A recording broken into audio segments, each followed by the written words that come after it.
how do you explain simple things that you do when you go to a temple, or you do worship in the house, or you celebrate festivals? What is going on? This is the second part you must do. Now, what you do and how you do it, almost all of you know. All the grown-ups know. This is what we have to do. We get up in the morning and we take a shower, and then we go in the shrine room and we sprinkle water and we light a lamp. They all know it. How they know? What they have to do, they know. When they have to do, they know also. But the important question most adults don't know, and thereby the youngsters will run away from you, is why you do it.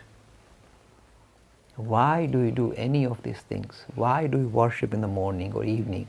Why do you go to temple? Why should you bother with all these things? Why should you celebrate festivals? The deeper question in religion is not how and where and when, but why. And I'm going to now give you some of the why answers, and you'll be amazed at why we do all these things, because you never thought about it. Most people never think about the why question. They always know, we know what to do, when to do, and how to do it. You must hold it with your right hand, and you must all eat prasad and hold it in your right hand, and you mustn't do this, and there's all this, you know how you do it. Why do you do it? I'm going to touch on it in a few minutes. And you see how, when you look at the why, religion becomes clearer, and say, this is sensible now. And you talk to a youngster and give them the why answers, you will immediately catch hold of them. I'm telling you truthfully, please do that. And it's mostly the why questions that baffle the youngsters as well as the adults. So let me touch on some of the ideas. Why should we bother with any rituals? Rituals mean doing certain activities in the name of religion. Why should we bother with any rituals in religion? Why? Why or why? Why should we get up and do a worship in the morning or in the evening? Why should we bother? Why should we go to the temple? Why? Oh dear, oh dear. If I were to ask you, even the adults here, you'll be struggling, I can guarantee you. Because most of them have not thought about the why question. I'm not going to put you on test here, but I'm going to give you the answers. You see how the answers are important. Why people of any religion carry out certain rituals or do rituals, whether visiting a church or temple or whatever, or worshipping, is this. Think about it, you'll find it, it's interesting now, it's making sense. The reason why we do any ritual to start with, the first reason we give is this. You see, life is so fast, and the idea of religions are very difficult to absorb or understand. This idea of God seems to be far off and saying He's your essential nature, but I don't know how to relate to it. It's very abstract. In order to remind yourself about this abstract thing called God and religion, that is why, that's the first answer. It's a reminder in your routine. Otherwise, what happens? Our life is so fast. Before you know what's happened, you already gone to school and or college or work and come home and you're tired and you're cooking and cleaning and then watching TV, and the whole day is gone. Again, the next day you start. So life is a rush, not here, everywhere in the world. Because we are leading a very active, normal daily life, and that's very busy for everybody, youngsters as well as grown-ups. So there is no pause, there is no break. It goes very fast, 24 hours. So the first reason is it gives you a break. It makes you pause and think of higher things, at least for a short time. That's the first reason.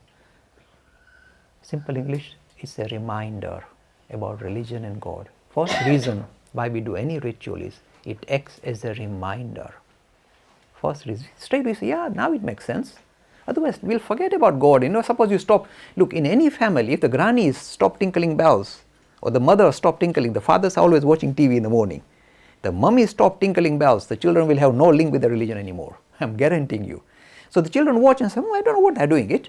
But the fact that this is now being part of the routine of the family means that it becomes a reminder that there's something more to this life than meets the eye. This idea of religion, God, you mustn't forget about it completely. So it's a first reason is it's a reminder. See, straight away all of you start nodding. Yeah, I never thought like that, but it's a reminder. We need reminders, don't we? I mean, when you switch on your computer, your Google Calendar will go click, click, click. It'll start telling you a reminder, to do this job today. Well, this is a reminder, religious reminder, saying every day worship. Do some kind of worship ceremony on a daily basis to remind yourself about God. Or make sure your family is linked up with this idea of religion. First reason. See, sensible reason. The second reason we say is this. We say all these rituals in a way are like disciplines. Haven't you noticed? Suppose you want to achieve anything in life. You can only achieve success in any field. Suppose you want to become good in mathematics, in school, learn to dance or play the violin or whatever. Whenever you want to achieve something, it can never be done unless you put in strict discipline, strict regiment. Every day I must practice half an hour on the violin or half an hour on the flute. You put a discipline. Without discipline, you can never master any field. So why do you think religions are any different? They too insist on a discipline. So when you do a routine, suppose you say every night before I go to sleep, I'm going to sit cross-legged on my bed and sit on my bed and for 5 minutes think of higher thoughts or try and meditate or do something or repeat the name of God. Suppose you are tired, you say, no, this is the discipline I imposed on myself. I can't, even though I'm really tired and I had a very hard day, I have to sit for 5 minutes and do it. Or suppose you say in the morning, before you go to work, you're going to spend 10 minutes in the shrine room and worship or meditate or repeat the name of God. And suppose you are late, getting late, but you say, no, this is the discipline I have to impose on myself. So even though that means you have to really, if you like, cut back something else, maybe you can't have your breakfast on that day, but that discipline in a way will pull you. Look, whenever you put discipline, means regular, regimented habit, it will produce beneficial results. It has to produce beneficial results. So when you put this discipline into place regarding religion, worship, ritual, visiting temple, whatever, it will produce certain benefits. Because discipline is a requirement for success in any field, in religion too. This is the second reason. People don't think like that.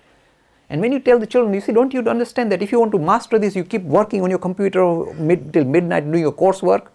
Discipline, the same thing is here. That's why we're imposing, sit down for meditation for 10 minutes. Same requirement, discipline. Be disciplined, then you will succeed in this field. You'll understand it. Second, lovely reason. See, very commonsensical. Always present religion in a rational format, in a commonsensical way. Don't use saying, oh yes, I pick up the scripture, it's written here. They'll run away from you.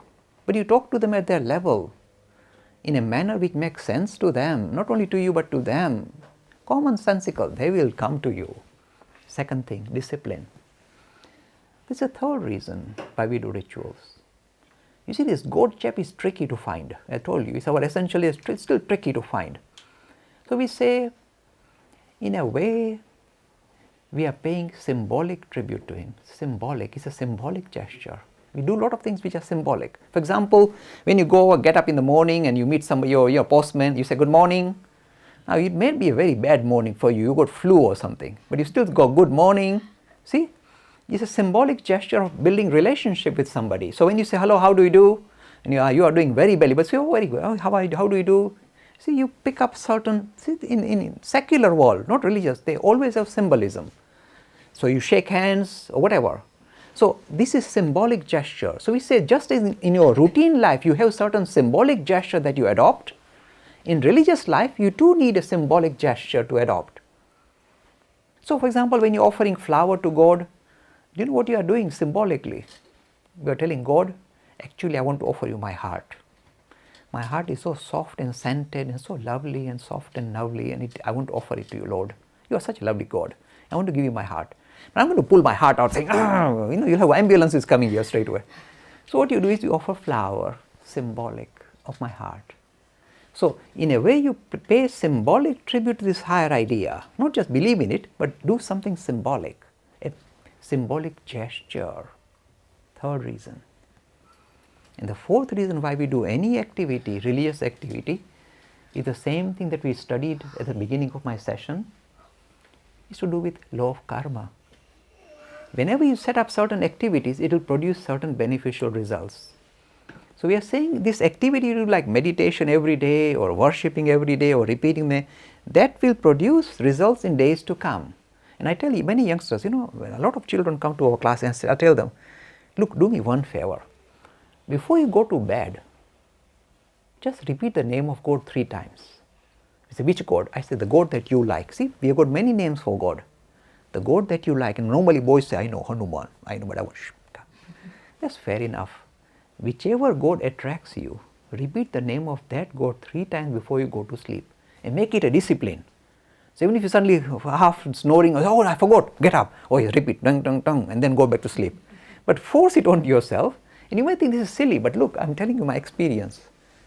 Some youngsters who did that, later on when they grew up and they were 20 and all that, they came and said, Mr. Dilip Bhai, you know, what you taught has helped me. I said, what happened?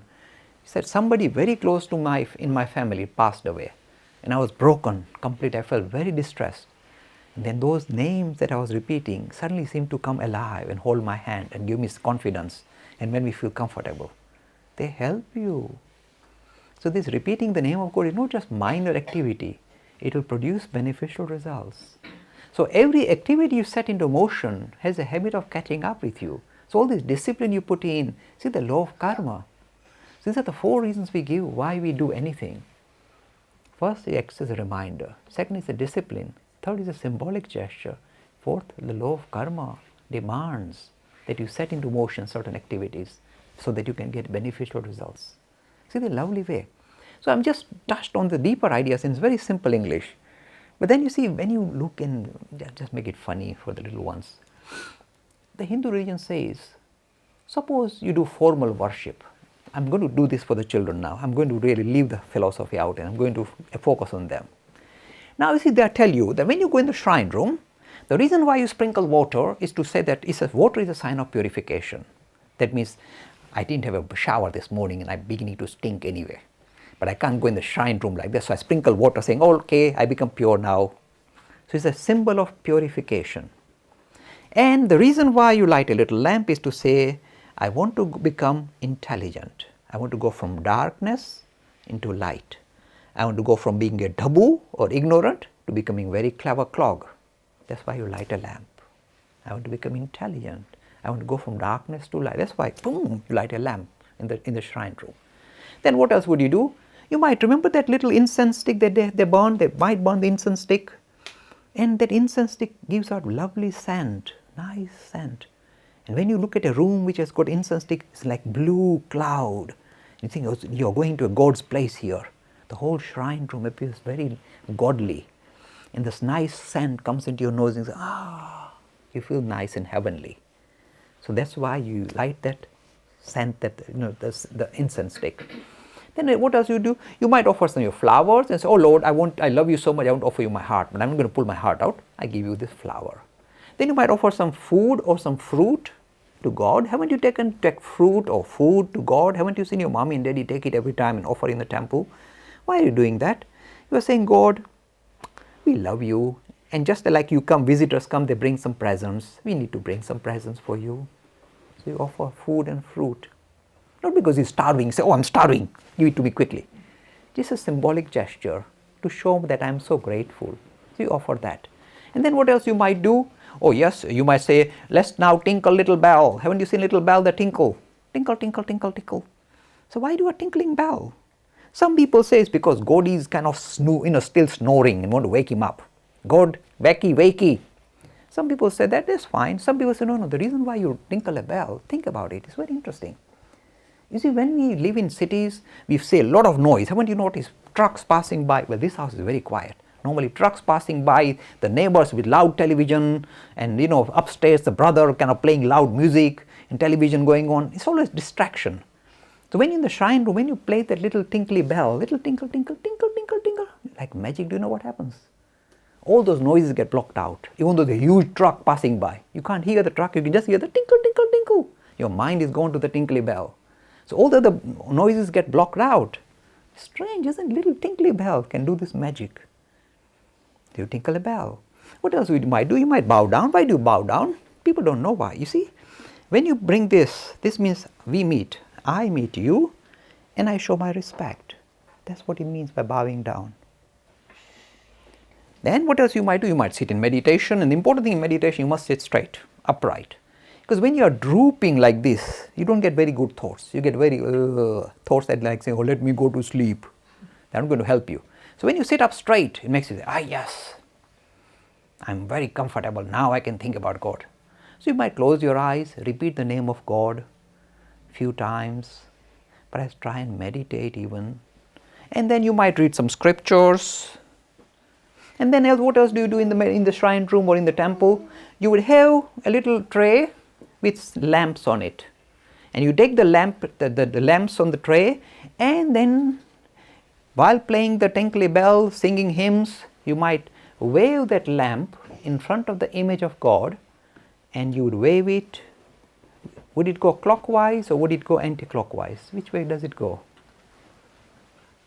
Which way does it go? Clockwise. Clockwise. See, all of you are so clever. Now the question, that is straightforward, but the question is, why does it go clockwise? Why can't it go anti-clockwise? Why should it be always going this way? Why can't it go this way? God will say, hey, what's going on here? Why is it going anti-clockwise here? Why clockwise? And the question can be asked, why do clocks go clockwise? Why don't they go like that? The clocks always go this way, and the Aarti tray goes this way. The reason is very interesting. The reason is because there's a natural rhythm of clockwise. When you, suppose you live in England and you watch the sun, in the winter it's difficult to find the sun, but you see the sun has a habit of going, if you watch the sun, it goes clockwise. In the summer it goes a bit higher, but clockwise. In the winter it just does, disappears very fast. But all the time it's clockwise. So we say we follow the sun. That's why the trays go clockwise. That's why the clocks go clockwise. See, interesting. Now you see, so you do all these things, you offer flour, and after you offer the food and so on, after you offered it, you say it's become very holy food, sacred food, and you call it prasad. And then you distribute it to all the people who come there, saying, here's some prasad for you, take it home and eat it, and don't make a mess here on the carpet. And you give out the prasad. But now, I need to do a story, because the little ones are going to sleep on me here. And I can't let that happen. All these things you do in the shrine room to please God, the most important thing, suppose you forgot to light the lamp, suppose you forgot to sprinkle water, suppose you forgot to light the incense stick, suppose you forgot to do the aarti, suppose you forgot to offer the flower, suppose you forgot to make a mark here, little mark you make might make a mark like this, or might make a mark like that. Suppose you forgot to do that. Is that important? What's the most important thing when you do worship of God? I'm going to do a story. I'm deliberately reducing my level now for the little ones. Now this is a very interesting story. There was a young boy whose name was Shivram. The family liked to think of God like Shiva. Many families like to think of God like Shiva. And in the house they got a little shrine room where they worship Shiva. So they got an image of Shiva sitting like that. It's the image of Shiva with snake curled around his neck, with 3 eyes like this, and Shiva is in deep meditation. They got an image of Shiva in the house, and that family always worships the image of Shiva every morning. This is the rule in the family. You can't have breakfast unless you worship Shiva. Strict rule. And little boy Shivram is only about 4-year-old, and he's a very naughty boy. He's a real nuisance, very naughty. So the parents always say, send him out of the room, keep him out of the room, he'll mess up everything. We can't do proper worship ceremony because this boy is so naughty. So poor Shivram is not allowed to get in the temple. He just looks from the door and watches sometimes. Oh, what are they doing? But why don't they let me come in? I would like to play here as well. And they just won't let him. Now Shivram has been watching. One day, suddenly in the morning, the parents have to go to the hospital because somebody very close is very ill. They have to go and visit somebody who's very ill in the hospital. The parents said, oh dear, before we can even have breakfast, do the worship of Shiva, we have to go to the hospital because somebody is ill. Oh dear, but in this house there's a rule. We can't have breakfast unless we worship Shiva, and first Shiva has to be offered food, and Shiva has to be fed, and after Shiva has been fed, we can feed ourselves. This is the rule in the family. What to do? They said, okay, today we have to let this little boy do the worship. So they told Shivram, we have to go to the hospital, but today you are allowed to go in the shrine room and worship. And unless you feed Shiva, you don't have your breakfast. This is the rule, remember? First offer food to God, he must be fed first, and then you feed yourself. This is the rule of the house. And Shivram said, okay, I like this. Good stuff. I always wanted to go in the shrine room and do this worship ceremony. Good chance today. He said, bye mommy, bye daddy. Let them go. And he was happy to send them off. He said, now my turn. He put on his little lungi, tightened it. He said, time for me to enter the shrine room and sort Shiva out. Now what to do? He said, okay, first of all, there is something to do about sprinkling water and making sure that everything is pure. and Shiva appears quite dirty today. So he went to the bathroom. Now normally the amount of water you sprinkle is just little bit, you do it like this. Have you noticed in the temple they sprinkle little water? But Shivram said, God needs a proper bath. He looks stinky. He went in the bathroom and filled a big bucket of water. And he dragged it to the water flowing, overflowing bucket. He dragged it into the shrine room, plunked it down. Okay, that's that done. Now the second thing is we have to offer food to God, and he must be starving. I'm starving, he must be starving. He went to the fridge, took out everything he could find. Everything, yogurt, milk, cheese, butter, all the food from last night, everything you could find, all the boxes, everything emptied, everything, dragged everything into the shrine room and a big pile of food in front of Shiva. Everything there, huge pile. He said, okay, food has been offered, he must be hungry. I'm hungry, he must be hungry too. Now let's start the worship ceremony.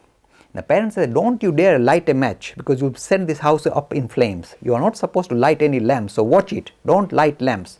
But you can make a tika, the tilak here on your forehead before you start your worship. He said, okay, time to start. First he picked up the bucket and threw it over his face and over Shiva. So there's all water everywhere on the carpet. The carpet is soggy, soaking wet. Water everywhere. He said, okay, first thing done.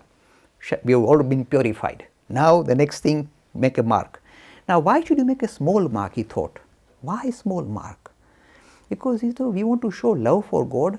So instead of just taking, what you do is you put a little bit of third finger and then you make a mark like this with your third. So he said, no, let me take a fistful of red powder. He put his hand in the red powder, took a fistful and then bent over his face like this, looked like a clown. Yes, and instead of this one dot, this looks better. And then he said, next, food. Offer the food. Let me just I can't light a lamp, so let me just do the aarti and then tinkle bells, so start tinkling, ting, ting, ting, ting. Okay, Shiva, come and eat your food. Oh, Shiva, come and eat your food. He started tinkling. And then Shiva didn't come. He was watching. He said, maybe because if I keep my eyes open, you don't eat. You are shy.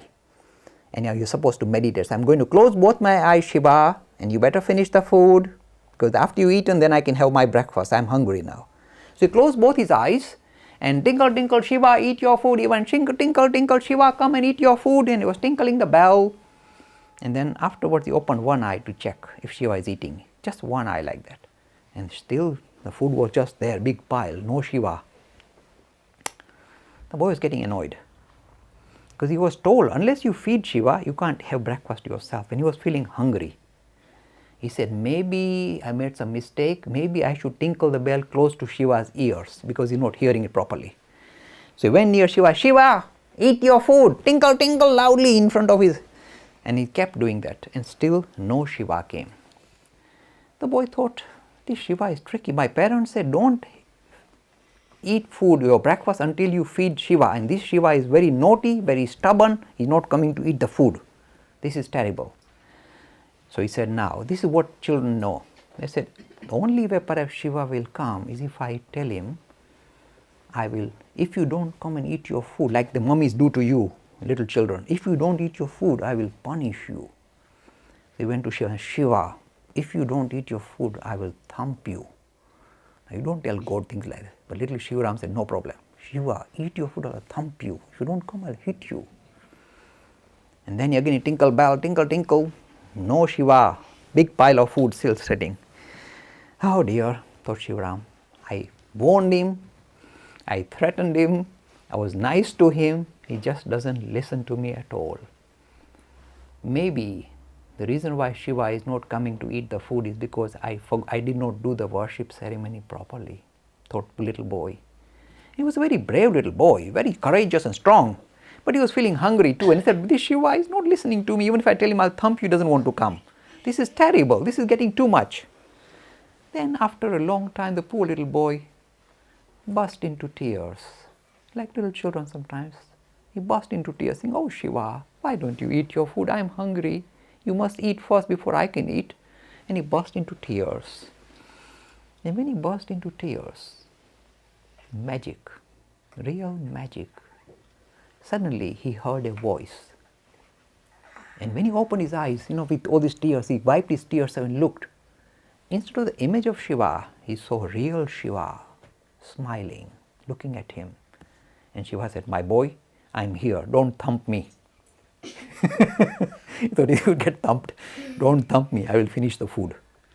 And then Shiva started to eat. And the little boy saying, "Oh, you took a long time. You're a very stubborn God. You should come straight away. Look at me. Such a long time. And I put in so much effort. I put all this water and all this color powder and everything, and you took such a long time to appear." And after some time, Shiva finished eating and disappeared. And the little boy, "Thank God. It's so difficult to feed Shiva. He's such a stubborn fellow. Never mind, now I can have my breakfast." So he had his breakfast. And the parents came home. And then the boy said, parents said, "Did you have your breakfast?" "Yes." "Did you first feed Shiva?" "That's the rule in this house." "Ah," said the boy, "this Shiva is very difficult. Next time I don't want to do worship ceremony. He's so difficult. I had such difficulty in getting him to come and eat the food." The parents said, "He came and ate the food?" "Oh yes. I had to really tell him off, and then finally he came and ate the food. He's such a stubborn fellow." Father said, "He came and ate the food?" "Yes, he finished a lot." All the stuff he had left. Oh dear, the parents felt blessed. They said, "Shiva came and ate the food you gave?" He said, "Yes." I had to tell him off, he said, but he came and he ate. Finally, when I broke down and started to cry, he came. Now you see, the story is this. The important thing in all ritual, whether you offer flower and fruit and incense stick and light, the most important thing is this. All these are not important. The most important thing is, if you love God, if you truly love God, whatever you offer, however you offer, like the Shivaram was making a big face like that, with a whole bucket full of water, that is not important. If you love God, that is more important than what you offer God. This is the story. So it is the love that you have for God that is most important when you go in the shrine room. How you do your worship, what you forget to do, what you do is second. Most important thing is love. When you love God, whatever silly things you do even, He will smile and take it.